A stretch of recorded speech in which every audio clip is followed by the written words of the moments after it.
आज की इस वीडियो में लोग देखने वाले हैं कक्षा 10वीं की गणित का प्रश्नावली 3.4। तो प्रश्नावली 3.4 का हम दूसरा प्रश्न देख रहे हैं और ये दूसरे प्रश्न में हमारा जो है यह तीसरा वाला है। ठीक है, तीसरा वाला जो प्रश्न है इसमें क्या कहा गया है, जैसा कि आप जानते हैं दूसरे वाले को कैसे हल करना है। क्या निम्न समस्याओं में रैखिक समीकरणों के युग्म बनाइए और उनके हल विलोपन विधि से ज्ञात कीजिए। ठीक है, आपको यह जो दिया गया कथन है इसका समीकरण बनाना है और समीकरण को विलोपन विधि के द्वारा हल करना है। इससे पहले की जो वीडियो थी हमने उसको बना दिया है, उस वीडियो के लिंक हम इस वीडियो के डिस्क्रिप्शन में दे देंगे, वहां से आप लोग देख लीजिएगा। ठीक है, जैसे कि यहाँ पे तीसरा वाला कहा है कि दो अंकों की संख्या के अंकों का योग 9 है। इस संख्या का 9 गुना संख्या के अंकों को पलटने से बनी संख्या का 2 गुना है, वह संख्या ज्ञात कीजिए। आपसे कहा क्या गया है, आपसे कह रहा है कि दो अंकों की संख्या के अंकों का योग 9 है। कोई दो अंकों की एक संख्या है और उनके अंकों को जब जोड़ा जा रहा है तो कितना आ रहा है, 9 आ रहा है। फिर कह रहा है इस संख्या का 9 गुना, तो संख्या का 9 गुना करेंगे। फिर कह रहा है कि संख्या के अंकों को पलटने से बनी संख्या का कितना है, 2 गुना है। तो आपको वह संख्या ज्ञात करनी है। तो लिख देंगे यहाँ पर, कैसे लगाएंगे, कहेंगे माना। अब देखिए दो अंक की संख्या है, तो दो अंक की संख्या में एक तो इकाई होता है, दूसरा क्या होता है, दहाई होता है। तो दोनों को हम मान लेंगे, कहेंगे माना इकाई का अंक, माना इकाई का अंक बराबर कितना मान लेते हैं, x, और दहाई का अंक, दहाई का अंक बराबर इसे हम y मान लेते हैं। यानी इकाई का अंक हमने x मान लिया और दहाई का अंक y मान लिया। तो संख्या हमारी कितनी बन गई, तो हमारी जो संख्या बनी है, तो देखिए संख्या हमेशा दहाई में 10 का गुणा करके हम इकाई का अंक उसी में क्या करते हैं, जोड़ देते हैं। तो दहाई में 10 का गुणा करेंगे तो 10y हो जाएगा और इकाई का अंक उसी में जोड़ देंगे 10y प्लस x बन जाएगी। यही हमारी क्या कहलाएगी, संख्या कहलाएगी। अब इसकी तो हमने बना लिया संख्या। अब इसकी प्रथम शर्त क्या कह रहा है उसको ध्यान से सुनिए, लिखेंगे प्रथम शर्त। ठीक है, प्रथम शर्त में उसने क्या कहा है, उसने कहा है कि संख्या के अंकों का योग 9 है। यह जो हमारी संख्या के अंक हैं यानी x प्लस y, यह हमारे दोनों अंक है, इनका योग कितना बता रहा है, 9, जिसे हम समीकरण नंबर 1 का नाम देके छोड़ देंगे। ठीक है, अब इसकी दूसरी शर्त देखिए क्या कहा जा रहा है इसमें, दूसरी शर्त। तो पहली शर्त में तो था यही कि अंकों का जो योग है वह 9 है।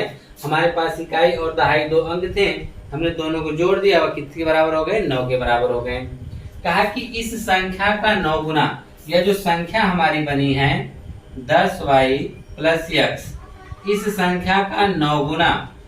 फिर कह रहा है संख्या के अंकों को पलटने से, तो संख्या के अंक को पलट दीजिए। यहाँ 10y है ना, तो यहाँ y की जगह आप x कर दीजिए और जहाँ पर x वहां पे क्या कर दीजिए, y।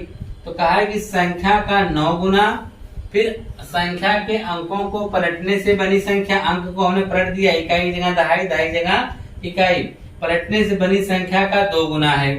यानी यह 2 गुना है और यह दोनों जाके क्या हो जाएंगे, बराबर। यानी जो पहली संख्या का 9 गुना होगा वह संख्या के अंकों का स्थान पलटने पर उसके 2 गुने के क्या होगा, बराबर होगा।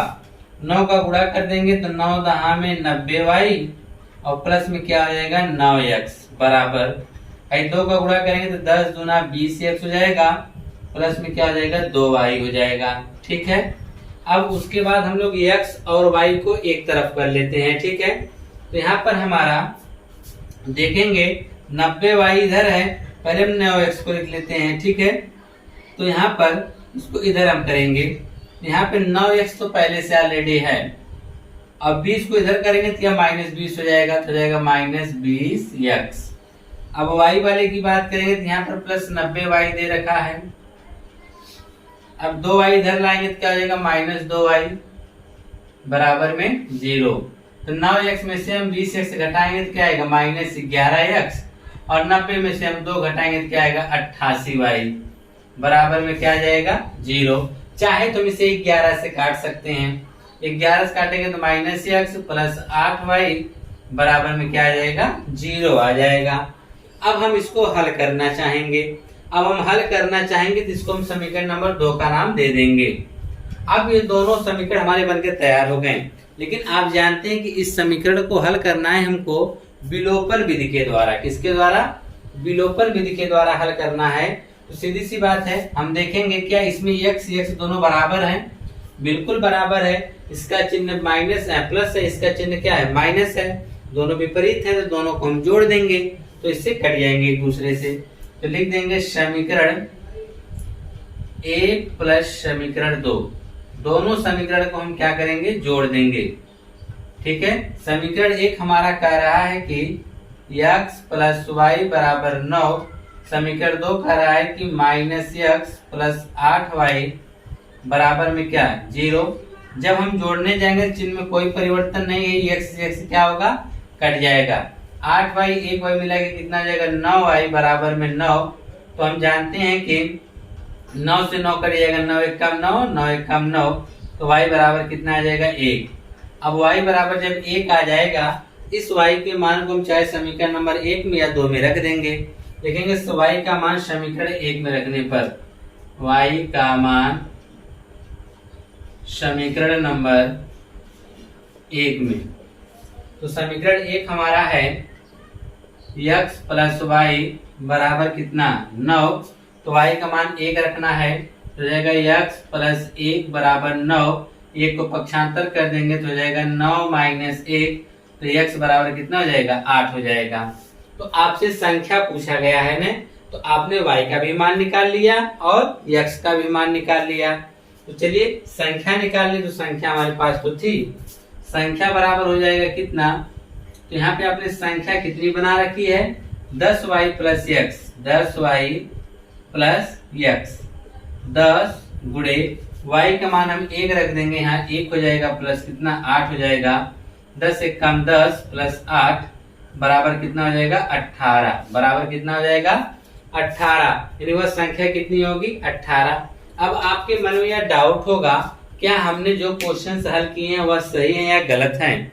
आइए चेक कर लेते हैं। कहा है कि 2 अंकों की जो संख्या है, 2 अंक की हमारी ये संख्या हो गई, अंकों का योग 9, तो अंकों का योग 1 और 8 कितना हो गया? 9 हो गया। अब दूसरी शर्त कहा है कि इस संख्या का 9 गुना, यह जो संख्या है 9 गुना करेंगे, 18 9 162 हो जाएगा। इस संख्या का 9 गुना 18 का 9 गुना करेंगे कितना हो जाएगा? 162। ठीक है। संख्या के अंकों का स्थान बदल दीजिए, जो 18 है तो यह हो जाएगा 81 का 2 गुना, फिर भी कितना होगा? 162।